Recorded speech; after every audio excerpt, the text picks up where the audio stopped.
Hey guys, welcome back to Real Housewives Recaps. I'm so glad you're here. Happy Saturday, everybody. Just a reminder that Dumb and Dumberton have said absolutely nothing about the parks, so it's important that we continue to talk about that. I think it's interesting that they're putting out so many stories about themselves right now. Things like Super Bowl and going to Canada, and then I'm hearing that Meghan is trying to get herself into, was it the Oscars? We'll see about that, that sort of thing. But nothing about the parks. Again, see where their priorities lie. Emphasis on lies. But I thought we could just have a conversation about all the ridiculousness coming out about these two.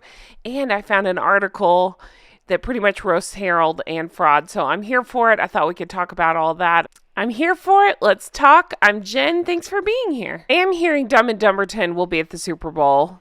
I can't care about that. I'm sure she will wear something completely crazy, like the thing on the screen here. And then I start thinking, no, she's going to be in beige once again. Beige and wrinkled. So then I found this lovely frock. She's frock off, Meghan. Shapeless, beige, wrinkled, sure. Expensive, yes. That's all the hallmarks of Meghan's choices when she decides what to wear. Why not wear beige to a Super Bowl, right? And then I found this ball gown, beige. I don't even know if you can call it that, but I found this dress and it immediately screamed Meghan. And so why wouldn't she wear something like this to a Super Bowl? All eyes on me. Can you imagine these two at a football game? People are there to have fun and celebrate their teams and all that and enjoy the moment. And these two are like, look at me. And Harry's like, oh, what's going on? It's like, oh boy.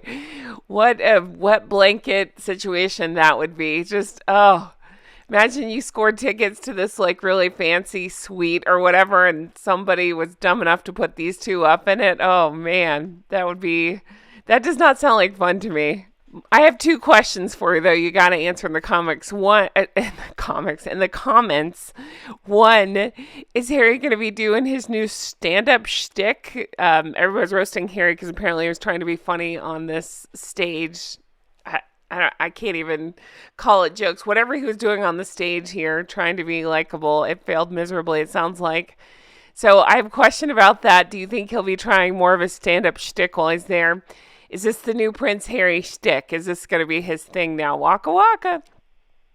And then my other question is, Meghan's going to make it about herself, right? I mean, that's just what she does every single time. So how is she going to make this event about herself? Taylor Swift, who? I mean, will she be trying to cling on to Taylor Swift, do you think? Do you think she'll be looking for any camera and directly like eyeball blinking it? What's going to be going on? It's going to be ridiculous. Is it going to be like that horrible where she was just awful at that Wimbledon event where she's trying to clear people from around her with her security? Just absolute ridiculousness. Let me know your thoughts. God, these two just continue to be awful. And no matter how many stories they put out trying to deflect from all that, I'm going to continue to call them out. And speaking of, let's get into this article and discuss. It's just nice because I've seen so many frustrating articles, as have you all lately. We've talked about it, how the media is like, oh, maybe Harry should reconcile. What? It's not Harry's to reconcile. Harry wrecked things. Harry and Meghan both. They don't get to decide when things are made up. It's just really bumming me out seeing all these headlines. So I thought, let's have some common sense and actually discuss things. Let's take a look. All right. This is from Amanda Platel, and it says, William must never forgive his shameless fly-out brother Harry. Amen. That's what we're saying too. Which, by the way, if you didn't see my yesterday video, I highly encourage you to go watch it. It's this one here. And it just, I go into some of the sugars are still saying that Harry was begged to come back because he needed to help out the royal family.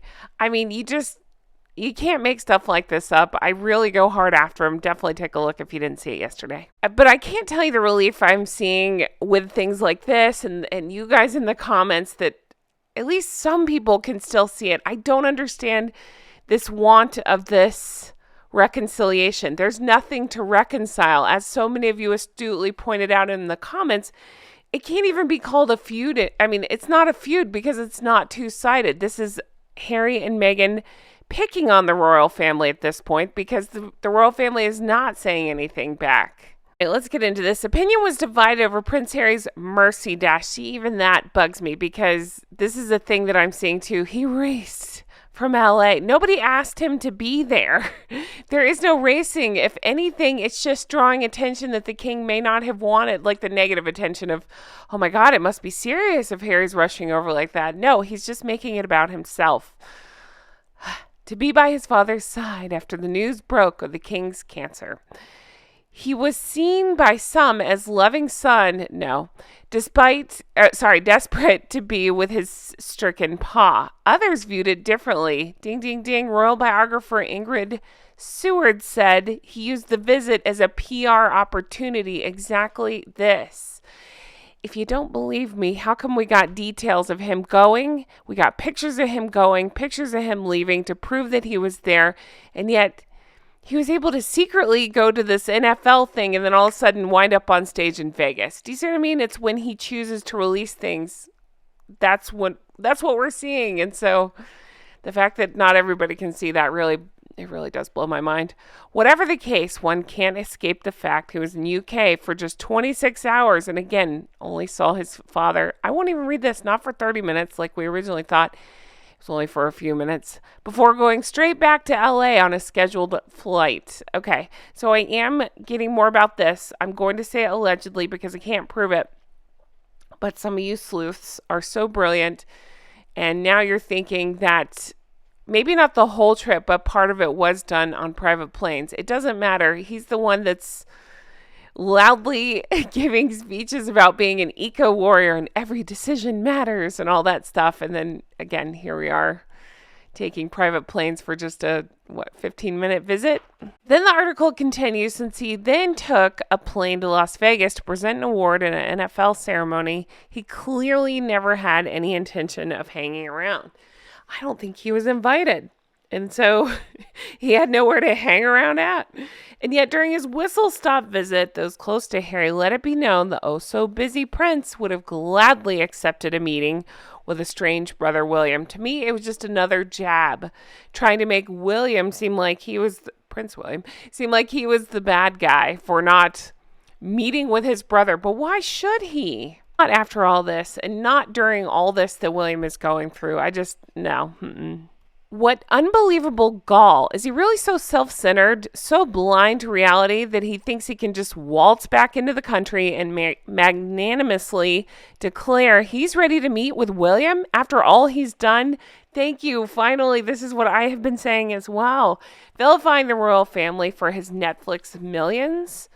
How could William ever forgive Harry after his horrendously unkind portrayal of Catherine, Princess of Wales, in his memoir Spare, or following the description of her as cold Stepford wife by those two, unofficial biographer Omid Scobie? As a loving husband, William would rather die in a ditch before meeting any man, brother or not, who had so traduced his wife.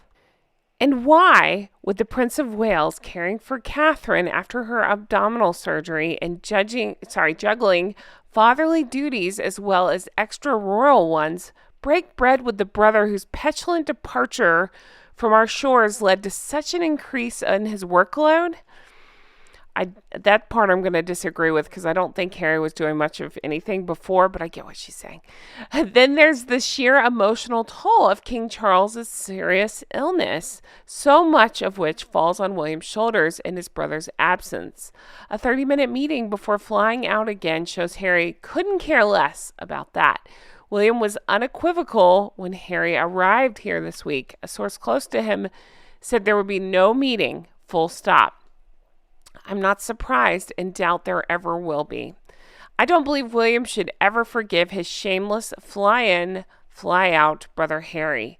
Hell should freeze over before he does. I wanted to highlight this article and these hilarious pictures because finally somebody besides us can see the light.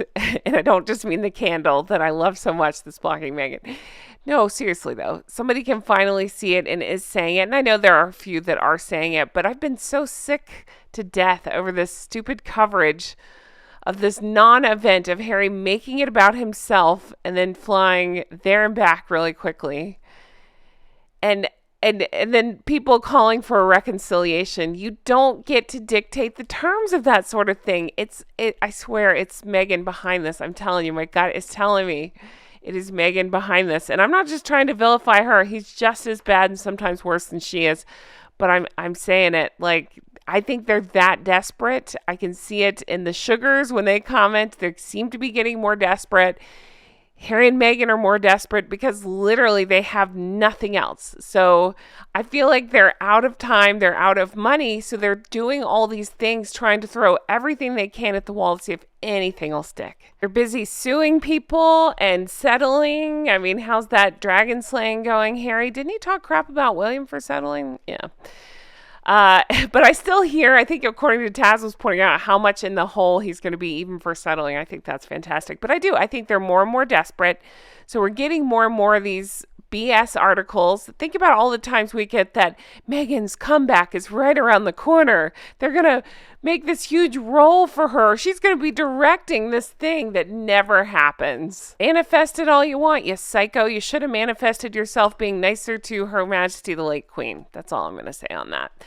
Anyway, guys, I'm going to leave this here. I'm just so frustrated. You can hear it in my voice. Not at you. All you guys are the best. Just this whole situation, it just stinks to high heaven. And it's just so them. It's not that I'm surprised by any of it because it's so them. Nothing but well wishes for His Majesty, King Charles, and for Queen Camilla, and of course, Catherine, Princess of Wales. Speedy recovery. I'm so glad to hear the news that it sounds like she's on the mend and she's able to get out a little bit, so that's good. Of course, continued thoughts and prayers for her. I am getting more disgusting comments and by the sugars claiming horrible things about her. So it tells me we're on the right track with this, that they are more and more desperate, and so they're allegedly paying these people to come and say terrible things. What's that going to accomplish? Absolutely nothing but make me love the Waleses even more. Guys, that's it for me. They're horrible people. Thank you so much for watching. You know who's not horrible people? You guys. This is your chance. Chime in the comments. Let me know. If you don't want to say anything, just honk at me. But tell me your thoughts. How are they going to try to make the Super Bowl about themselves? Is there going to be some are they going to arrive late and try to get cameras on themselves, making some sort of entrance? We got Super Bowl. We got Invictus soon. We've got possibly Oscars. Can you imagine what a train wreck? Oh man, please recycle that red dress. We haven't made fun of that one enough. But anyway, we'll see what happens there. As always, thank you so much for being here. I really appreciate all of you. If you want to further support, of course, we have the merch. The recollections may vary. Not bloody likely. That's what I say about these two making any kind of comeback. And make it make sense. You can't make any of this make sense. And of course, we have Patreon, patreon.com/Real Housewives Recaps. I've kind of been unleashing over there, doing tons of bonus content every couple of days, something going up. So check that out if you're at all interested. Thank you guys for everything. Can't wait to read your comments on this one. I hope you have the best day. And hey, if you're into Super Bowl, then enjoy the game. And if you're like me and you're not, then I don't know, go sports ball. Thanks, guys. I'll talk to you again soon. Bye-bye.